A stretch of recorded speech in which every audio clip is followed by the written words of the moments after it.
Papi le prince, il va qu'il a zénith sur le noté.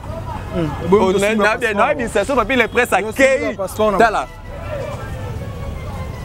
Papi le prince. Oh, non, il y a des boumounes, puis Roger. Il y a des gens qui portent batala. Mais héritier n'a jamais tenu de langage ou de propos indifférents envers Ouéranson, le roi de la forêt, digne avec sa femme. Héritier Tina Karine Mokondi a fini la mampata. Yogi Sankara écoute a suspendu. Bah monsieur son coup de main par rapport à ce coup mais ça va leader monsieur va fali. Au monité que ça jalousie, au monité que ça jalousie.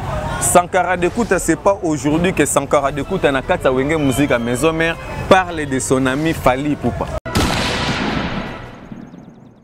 Et lorsqu'on le bisa ba papi le prince, nande ko wana pi Roger, ezali jalousie, ezali ki mutema mabe. Le prince n'est pas Roger. De ce que tu as une fonction publique, tu as un faut pas la retraite. Héros. Même si basali ba effort à kosala ya ndenge nyoso mais vieux aussi. Donc c'est-à-dire que pour comprendre que notre ezali jalousie dans la haine, ba évoluer à côté, ba avancer à côté, voyage privé ni déjà papi le prince à Kenda, na kata mboka oyo, topi Roger. Kata te so gitam soué en son na me metam sou Brazza, to Angola. La Fali azana succès, bato on va comparer ka Fali pour pana Hervé Bombe na comprendre bango te. Tembe déjà esila nango kala.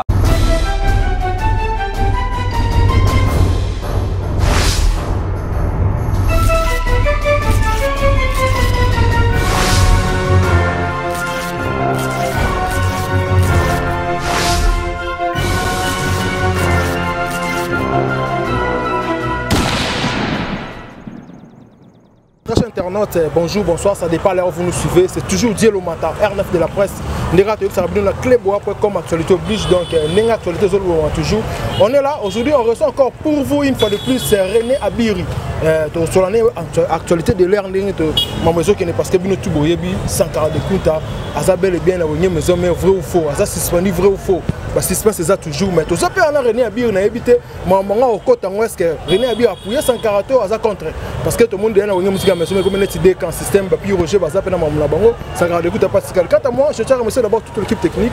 Là je pense c'est Chris donc Christian V, la bosse internationale Christian V derrière la caméra, pourquoi pas aussi à Steve Lab et là je pense directement à Boss le du Pichu Mangaya ba Pichu pourquoi pour cette auto de la nation là je vois directement Franck Massiel à les cordons Willy Mouchen code mondial Bruno Lubika l'argent pour pas Chouna Chanel la parisienne Eddie Bolondo le grand prêtre pourquoi pas aussi à Landry Mabila la boss Simon Bidi Zikash Santos de Jura les chefs d'entreprise donc on appelle na mutunanga René Abiri à qui je dis bonsoir. Voilà, bonsoir Nayo Dielo Mata, bonsoir aussi na batutu bota la biso monde entier et bonsoir aussi na batutu balingara la bonne musique. Là j'ai profité de l'occasion de saluer papa Sami Makiadi donc en à Paris, là je vois Dani Bokombe Tsunami Riche, Paola Schengen qui est à Londres, moi son Zamba 8 ans, il y a là pendant une année, Juventus Cornel, il y a Doussi, il y a Tembe et pourquoi pas aussi dire un très grand merci à maman Mimi Moujeka, maman na Chris Kalanda, les Bruxellois à la biso et merci vraiment Nayo René Abiri Azali, bah question est bien neza nga quoi.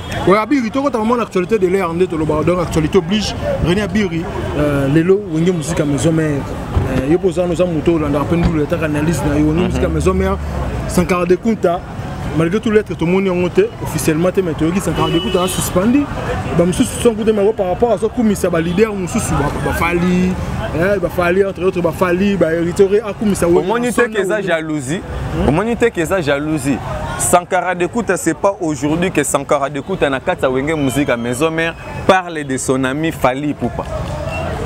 Ce n'est pas aujourd'hui que Sankara de Kunta na kati ya wenge musique à maison mère Sankara de Kunta parle de bien d'héritier Watanabe. C'est-à-dire que Sankara de Kunta n'a pas de problème sur ces plans-là.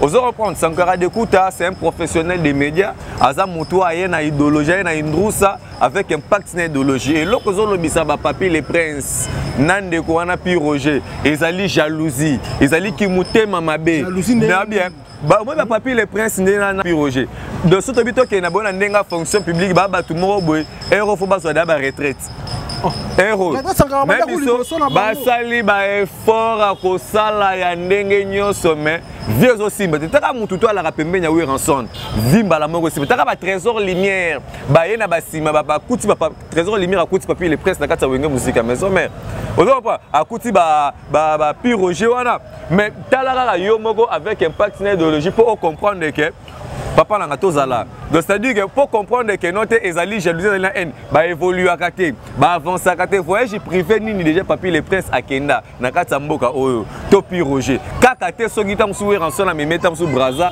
to Angola.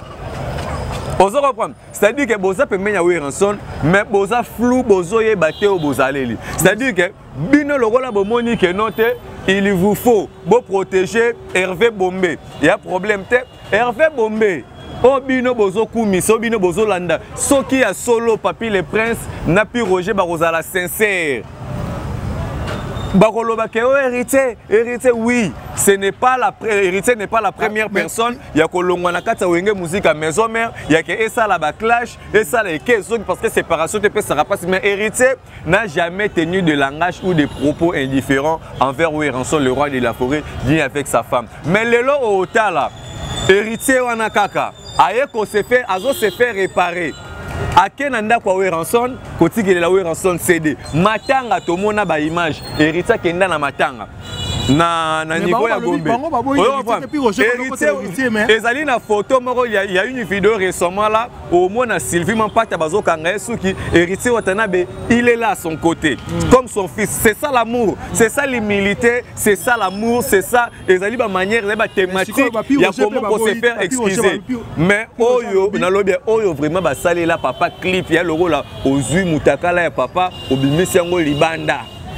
Au salela papa clip papa ko jalouse mutacho na mukili obosani ndengo ya ofinga Koffi Olomide au salela Koffi Olomide mission première soin ozo comprendre au salela Koffi Olomide mission première soin au salela Weranson be mission tinda batu ba finga Weranson ozo zo Weranson comme étant un adversaire à toi est-ce que Wera peut être ton adversaire Hervé Bombé Wera vraiment peut être ton adversaire Yobi babi tumba combien Weranson na bundi na mboko kapo maison mère wana ezalaka maison mère aleyo pi Roger moko boye na papi le prince babi siga bobimela ke yeba na raté boza bande ko ba sauta ou déjà ba moni déjà Weranson dirait à se réconcilier qui n'a presque banana et tout ba solo li donc ça m'a bête mais ndenge nini siko ye Sankara azokota azokumisa lem sous de l'autre côté Aigle babi bango ba travailler pas Weranson et ça la bango pas ndenge Sankara d'écouta Azolo babola mon surfali pour paquet son ami.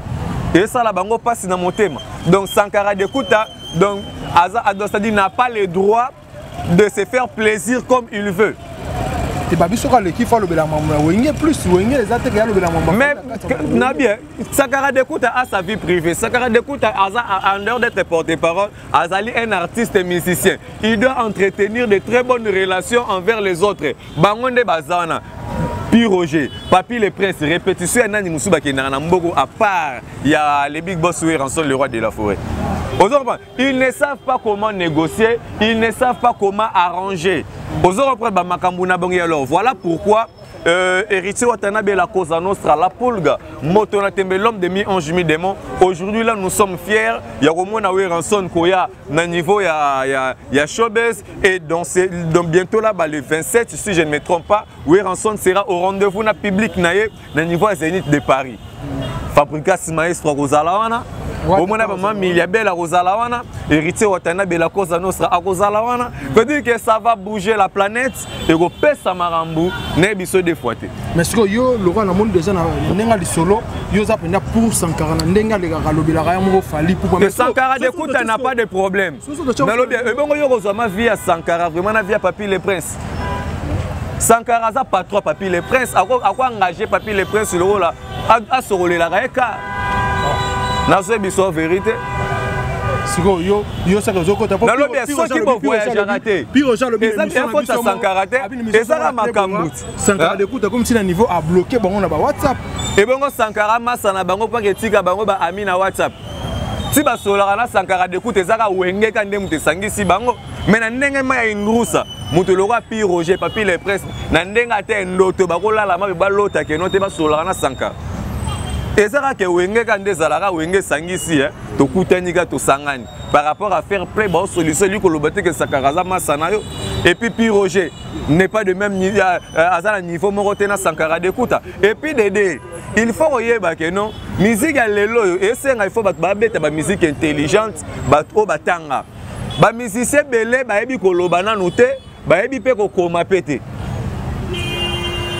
si ko yo solo même si ko yo ozana musicien o ozana preuve ki ayebo koma ta yebo tanga te ba signa ba contrat to mona ba lika na écran vraiment le na ba TV5 to mona ba non mais le roi Hervé Bombé le roi Hervé Bombé a koma nini a comment lettre nyata na Facebook a comment raté donc faut batine les pièces solo la na batu mingi na ba voice a solo na batu mingi na ba voice à l'opposition za wapi leader moko yumana bisayo balanda e mbangu na Côte d'Ivoire concernant je pense dans ba pays moko na ba Afrika leader tout la mwisi azaza en plein podium leader sans esprit ozo reprendre donc il est à la Fali azana succès bato on va comparer ka Fali pour pana Hervé Bombé na comprendre bango te tembe déjà et si là nango kala Fali aleki Hervé Bombé na différence ya que Fali azana Brésil Hervé nani aza na niveau Selemba tala siko écart ya distance wana tala écart ya distance wana donc c'est-à-dire que Fali Poupa toujours fallait kundaye azana niveau te abimiso ki 4 5 albums et yo kanakate et simbagate et betate alors les lozo lingwa na ba polémique non on n'a pas le temps de polémique avec toi monsieur Hervé Bombé on n'a pas le temps de polémique avec toi on a notre temps de faire la promotion il y a Zénith de Paris où Ranson Nazo Kende Gobeta on a le temps de faire la promotion de mi-ange mi-demo parce qu'il y a un monde des ans dans ma campagne à succès. Hier Hervé Bomba ko beta concert à $10 pe batondi na mboko. Soit disant grand chanteur. Je pense que Aroso ba bongo batu ba zo comprendre ba comme yo zo tanga je pense que ça bato ba comprendre na industrie selon René Abiri. Te na ko surnommer combo parce que ba surnommer pe Kofi Olomide combo ba surnommer ve na nga Ranson le roi de la forêt oh vieux jaloux. Ranson peut te jalouser. Oui ba biloko Ranson na mboko. C'est n'importe quoi. René Abir, je pense que tu sens un déchaînement, on a évité mot de la fin par rapport à Maramou, par rapport à Lilo. Actualité, ça y est, Ming, on a trouvé Ming, parce que comme il est des canaux, on a musique à maison, mais des camps à côté, puis Roger Koto, Sankara d'écoute, des camps à habiter. Sankara suspendu. Sankara d'écoute n'est pas suspendu. Bangonde baza suspendu. Bango mi balé. Sankara d'écoute vous allez suspendu par rapport à quoi? Argument nini. Dans le argument nini o ezali ko condamner Sankara d'écoute parce qu'il a bien parlé sur Fali. Parce qu'il a dit que vaut mieux une chanson, vaut mieux dédicace et pas il fallait qu'une chanson côté Morobo X ou Y. Sankara d'écoute n'a pas de problème. Alors, vous allez suspendre la musique à maison, mais en raison de quoi? C'est-à-dire que Namouto a boulé qu'à suspendre Sankara d'écoute, il faut bouler. Donc, il faut que ça la tout le monde mais la radio a bombé. Pour résoudre le bon. Donc, il faut dire que c'est ça. Voilà, merci beaucoup Nabino Touba Tubolandinga, René Biri, cardinal État Fatima, compte de la presse, l'homme qui est au-delà de la Constitution, Yanda Kunanga Moko, veut dire que merci Nabino Tou, autant la besoin aux René Biri, car plus 243 82 030 88 80. Ya Willy Mouché Nico Diamboka, merci beaucoup Nabatutu Balinganga, Ngapenela Bango Fort. Rendez-vous dans la Zénith de Paris. Naibisa Moutaki Mate. Moutaki Mate, rendez-vous dans Zénith de Paris. Où Ranson a réduire ma solo avec impact. C'est bon, merci. Peut-être que ça, l'ouana Zénith, bâti que la biso ça la Zénith, ouana nenge babo tango. Parce que Tokoyo Kamutute, dans l'objet Tokoyo Kamutute. Papi le prince, je pas que la Zénith au Kenote. On a bien papi le prince à Kei. Papi le prince. Oh nani wali bumuneno na pi Roger. Yo kende ka poto batala. Na bien beta. Na bien papi le prince.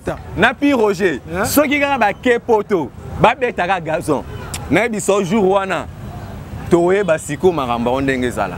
bango kaka liste kutu ya maluku bakotaka te bongo ya nini concert na papa bosala ba vanti yo moni musique ya lipa na nguba Papi le prince zongela kopu na ya boulangerie on va prendre kopu na boulanger poza maman na boulanger on va prendre vin na biso na yo pi Roger yazali coopéra ba corbillard na kitokimos de azongela kopu na atika kopa ki porte parole parce que et si bien depuis na botama première fois na monde na mona porte parole la forme libu munene le rap pi Roger. Première fois dans le monde. Ça n'est fini, c'était la René à Biri, à Otukopé, c'est la Sénat, donc les propos tenus par l'invité, ça n'engage que l'invité. Quant à moi, je te remercie, donc, tout balandé sur la clé comme le test s'abonner toujours massivement. Merci beaucoup, un grand merci à mon boss Pichou Mangaya, boss Lady Mangaya Pichou. Pourquoi pas aussi à Tonton de la Nation, là, je pense aussi à Franklin Massiala, Willy Mouché, Nicole Mondial, mon vieux, à Chouna Chanel, la Parisienne, à Bruno Loubik, à l'argent propre, Simon Bidizika, Chinabosa Nyoto, à grand prêtre, mon vieux, Chico Lubanda, deux fois maître, Chico Lubanda, deux fois maître, pourquoi pas Junior Titea, un bon samaritain, à Durban Junior Titea, na bossa nte batutu balanda biso balinga biso na club pour combo s'abonner massivement ba petit nanga ba jogo donc imana lote jogo zigida héritier na mpanza manyema union pourquoi pas aussi akasongo munani héritier soda mpanza FC Saint-Ola Lupopo donc ngwana batutu balinga biso na club pour combo s'abonner massivement parce que actualité oblige on se revoit la fois prochaine bye.